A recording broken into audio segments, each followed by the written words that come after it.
Welcome to Within the Frame, where we bring the most pressing issues across the globe into focus. I'm Kim Mok-yeon.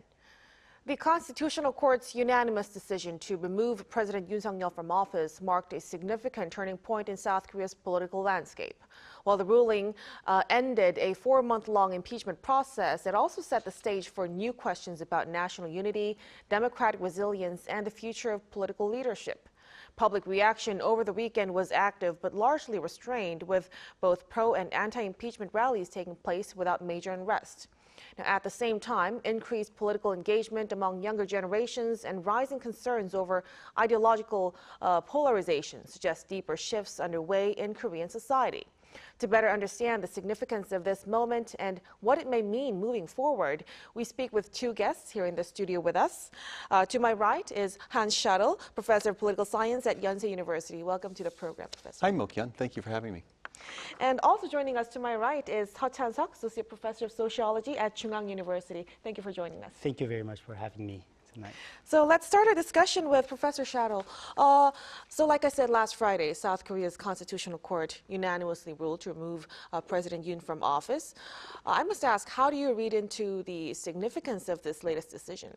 Well, I think it was definitely a win for the rule of law, and I could even feel, I think, on the streets of my ordinary little quiet neighborhood, a collective sigh of relief after the decision came down that the country would move forward. I mean, anytime democracy goes through the process of impeaching and then potentially removing a president, it puts a cloud and a bit of uncertainty over the prospects for the country going forward, especially in South Korea's case, since it's only been a democracy for a generation and a half or so. We're basically going on our second and a half generation. Of course, we've been through in this country the impeachment process before, but to have the court come through with a unanimous decision, and one that was very well articulated and asserted what the Constitution calls for in a president, and then also clarified in detail how the December 3rd martial law decree from former President Yoon, and of course the attempt to shut down the National Assembly and the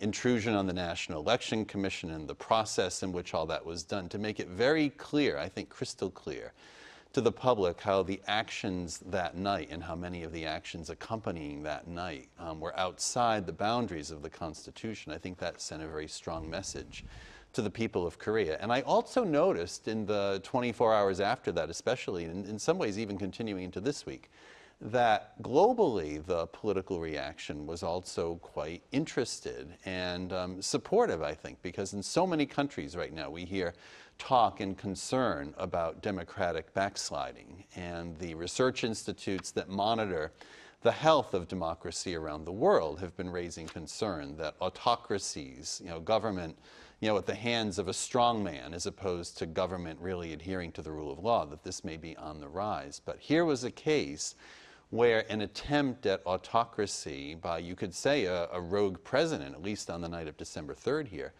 was shut down by the court. And it was a combination, of course, of political institutions and people power that came together to make that happen.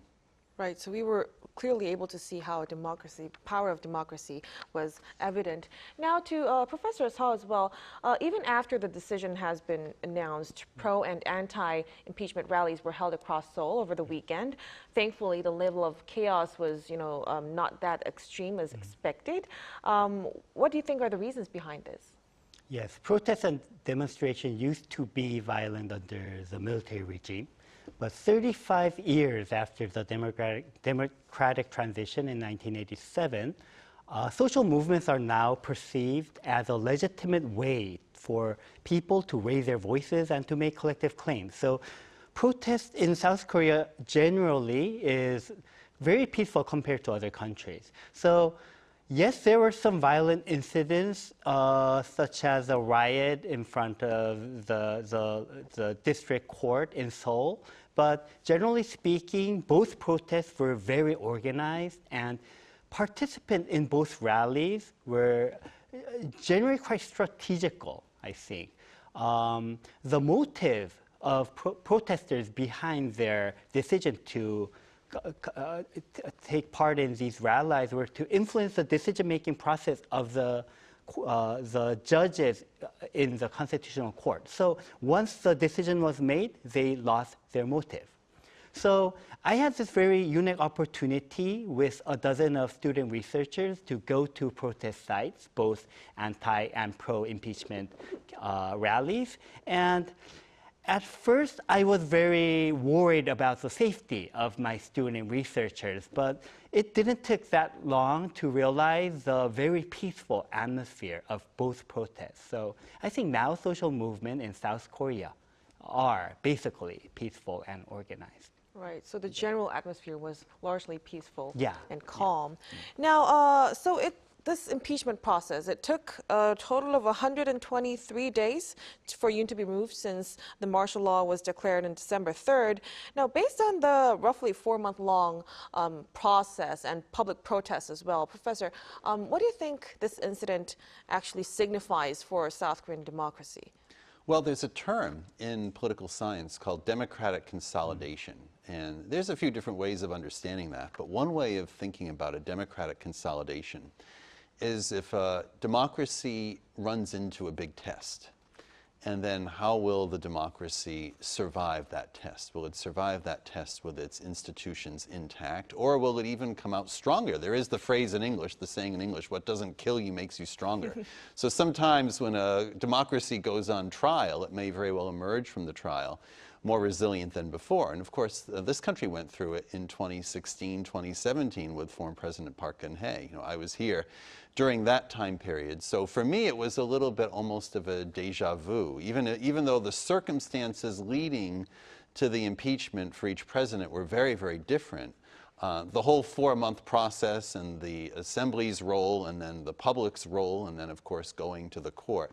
You know, I think for many Koreans it's become very familiar because it's been just the second time in roughly an 8-year period. I mean, we talk about guardrails of democracy and the importance of a constitution. If a president veers out of the boundaries of what the Constitution allows, then it's very important for the other branches of government to step in and protect the integrity of the system as much as possible. So that's what we saw first. Well, we saw it on the night of the martial law decree with the Assembly, rejecting the martial law bid and then following up with impeachment motions, and then, of course, waiting to see how the court would decide on that. And, of course, there was a lot of anxiety, I think, in the month leading up to the court's decision, but very clearly the court, I think, because there were so many contested aspects of the claims in the impeachment motion, and you had different, as we've already discussed tonight, you had competing social movements on the street. In this case, unlike President Park Geun-hye, this time President Yoon, former President Yoon, had a growing chorus of supporters rallying around him. So I think it was very important for the court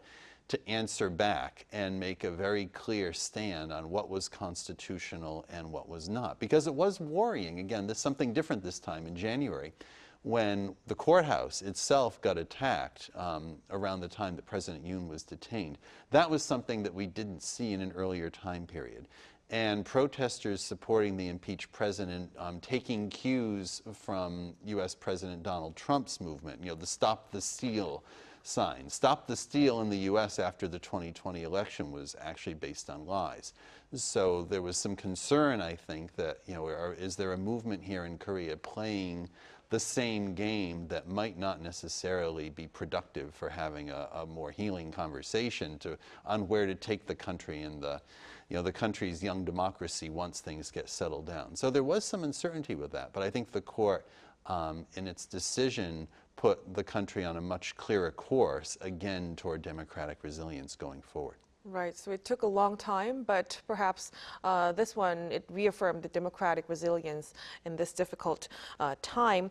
Now, notably, rallies for and against Yoon's impeachment showed a sharp increase in political participation from people in their 20s and 30s. Now, this generation had once been dubbed politically indifferent generation. Professor So, how could this surge in political engagement among these young people be analyzed first?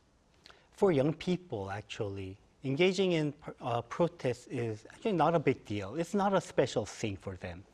It's just a typical way for them to express their opinion. So they saw how the candlelight protests led to the impeachment of President Park in 2016 during their childhood. And they also saw how the victims of sexual violence finally raised their voices in the Me Too movement in 2018.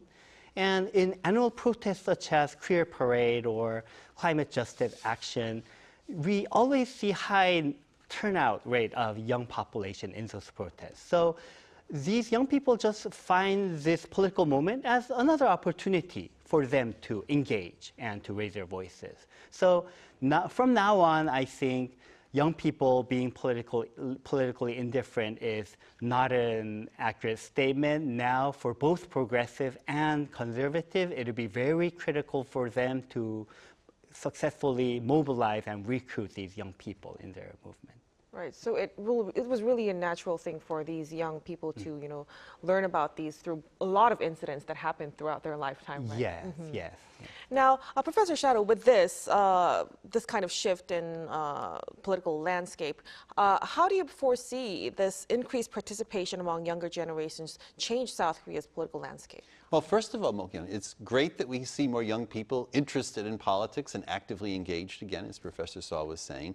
Now, certainly in the 2022 election, we began to really notice that there were patterns emerging with men, say, under 30, voting more heavily, not exclusively for former President Yoon, and then we saw women voting more heavily, although not exclusively, for the challenger at that time, Lee Jae-myung, who may very well be the Democratic Party's candidate this time around. I think the ratio is about 60-40 in that election, which was unusual because in previous presidential elections, we saw differing perspectives and differing levels of support for candidates, generation to generation, but not with men versus women in the same generation. And I think whether that generational divide combined with a gender divide among younger voters, whether that continues, really will depend on how the political parties present themselves going forward in the election campaign. Last time around, in 2022, I felt as if the messages the two parties were sending about a lot of key domestic issues on the economy were not all that different.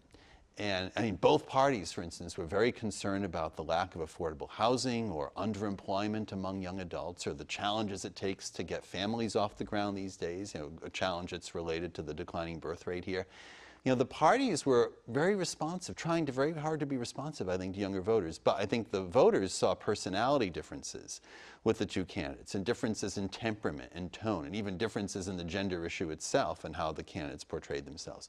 So we'll have to see what kinds of candidates end up going forward this time in the election and then how younger men and women respond to those candidates. And also, are they enthusiastic about voting and getting behind one or both of the candidates in the coming elections? So it's definitely important for the younger voters to make their voices heard, as it is for all voters in a democracy to make their voices heard.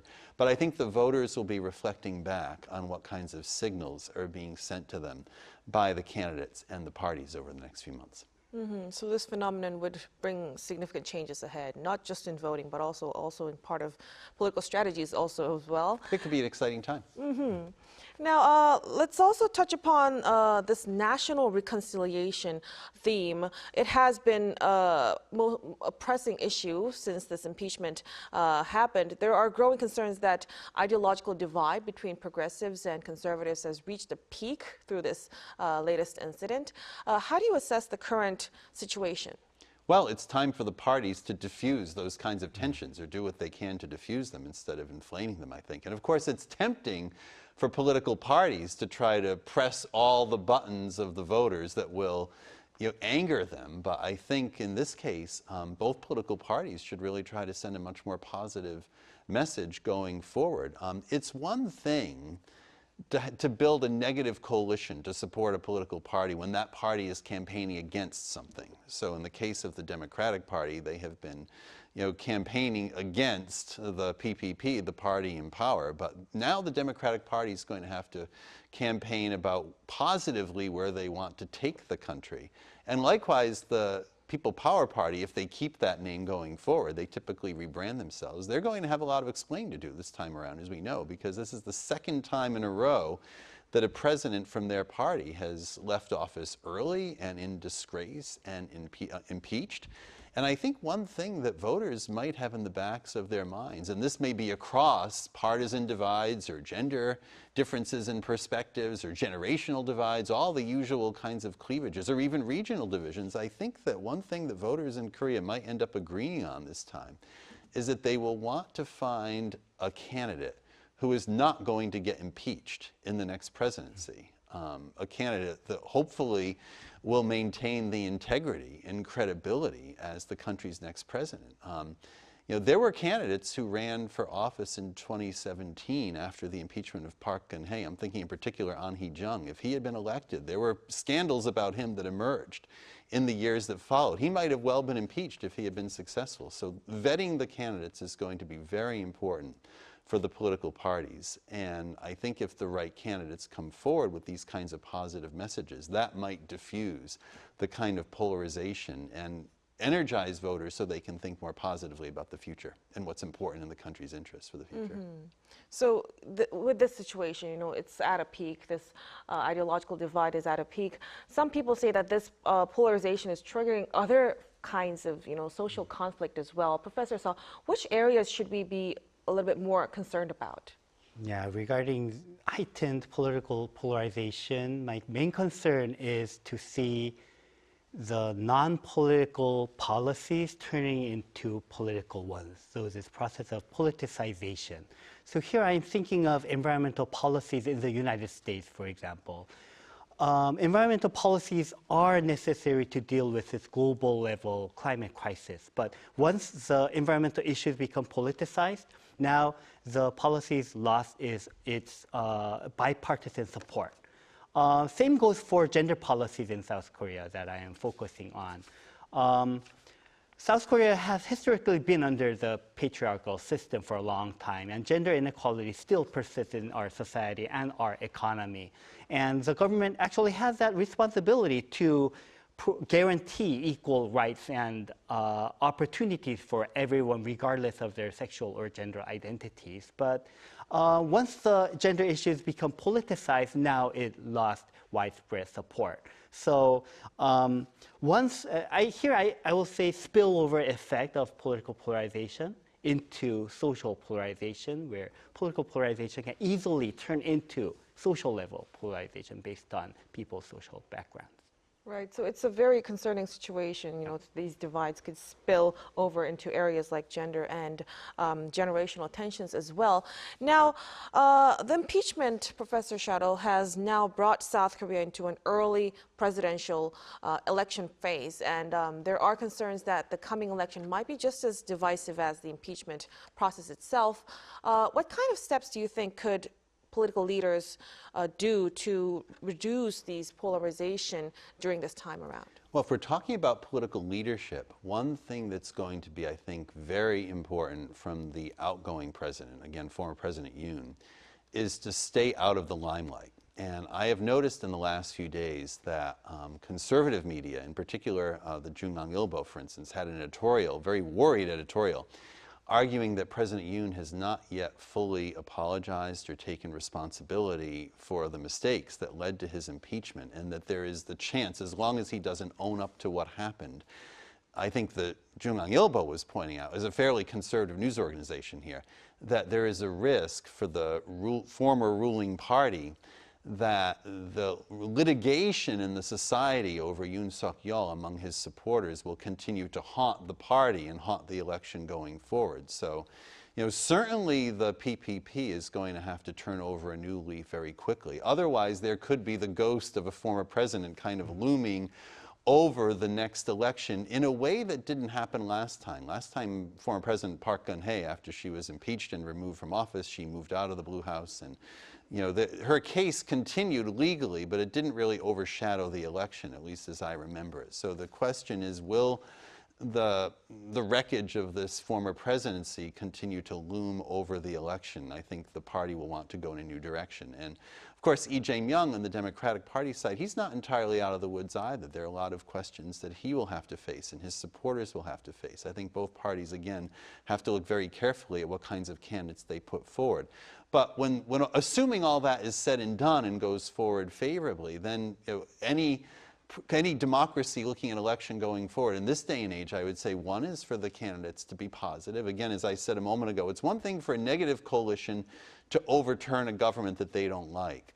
It's another for a political party or a collection of social movements and, in a sense, all the political actors aligned with a certain cause working together to come up with a positive vision for where they want the country to go, and then communicate that vision to the public in a way that will rally the public behind them and make that vision work long-term once in office. That was the hope, say, in the U.S. when former President Biden won the election in 2020. There was a coalition that he was trying to build, but whatever positive message he was trying to put together didn't last through the 2024 election. And we saw what happened. The Democrats lost power in 2024 because they couldn't translate that vision into something more long-lasting. So both political parties here will have that same kind of challenge to articulate a positive vision and then also to be protective of the country's interests. South Korea is in a tough neighborhood, and the international situation is not easy right now. And Xi Jinping is not easy to work with. Vladimir Putin's not easy to deal with.